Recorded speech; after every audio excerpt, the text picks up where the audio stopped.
शिल्प व उद्योग प्रश्न उत्तर करेंगे जो कि कक्षा 8 के विद्यार्थियों के लिए महत्वपूर्ण होगा। अतीत से वर्तमान इतिहास चैप्टर 5। तो पहला प्रश्न है, 18वीं शताब्दी में भारत का प्रमुख उद्योग निम्नलिखित में से कौन था?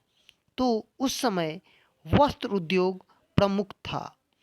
दूसरा है, federation of India chambers of commerce and industry FICCI की स्थापना कब हुई? तो सन 1927 में इसकी स्थापना हुई थी। तीसरा प्रश्न है, जूट उद्योग का प्रमुख केंद्र कहाँ है? तो यह बंगाल है।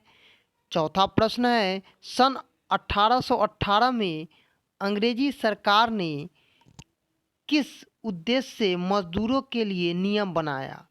तो अपने आर्थिक लाभ के लिए उन्होंने यह नियम बनाया था। आगे प्रश्न है, all India trade union Congress AITUC की स्थापना कब हुई? तो यह 1920 में हुई थी। आगे है, मिलान करना है जूट उद्योग। तो जूट उद्योग कहाँ था? तो बंगाल में था। ऊनी वस्त्र उद्योग तो यह था कश्मीर में। आगे है, जामदानी बुनाई तो यह लखनऊ की है। लौह उद्योग जमशेदपुर और नील बाग उद्योग चंपारण से संबंध रखता था। आइए विचार करें। पहला प्रश्न है, कैलिको अधिनियम के क्या उद्देश्य थे? उत्तर लिखेंगे, कैलिको अधिनियम के मुख्य उद्देश्य अपने उद्योग को बढ़ावा देने के लिए इंडिया जो कि इंग्लैंड के सन 1720 में कैलिको अधिनियम बनाया। इनके अनुसार इंग्लैंड में भारत के बने छापेदार सूती वस्त्र छीट के इस्तेमाल पर पाबंदी मतलब रोक लगा दी गई और उनके आयात को इंग्लैंड में रोक दिया गया। कैलिको अधिनियम बनाने के पीछे अंग्रेजों का जो मुख्य उद्देश्य था वह एक तो अपने उद्योग को बढ़ावा देना चाहते थे और दूसरे भारतीय उद्योग को वो हानि पहुंचाना चाहते थे, जिससे उनको इसमें सफलता भी मिली थी। तो कैलिको अधिनियम में यह बात साबित होती है कि इंग्लैंड के द्वारा यह क्या किया गया था?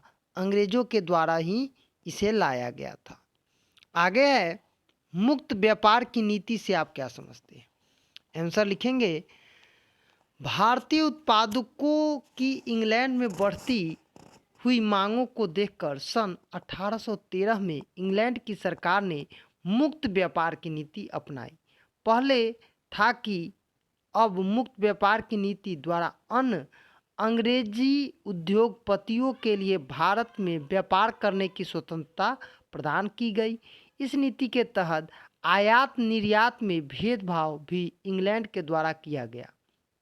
भारत में इंग्लैंड के माल आने जाने पर कर नहीं लगता था, पर भारतीय माल की इंग्लैंड में बिक्री पर आयात कर लगाया जाता था, जिससे भारतीय माल महंगा बिके और इस प्रकार न के बराबर यह बिक पाए और इसे हानि हो जाए।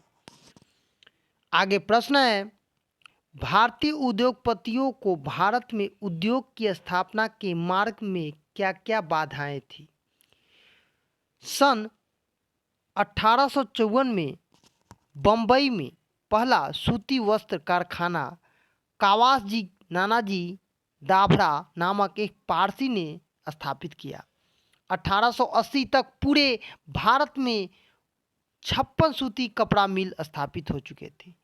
इन कारखानों के लिए मशीनें विदेशों से मंगाई जाती थी और भारतीय कपड़ा उद्योग की प्रगति में विदेशों की चिंता बहुत बढ़ा दी।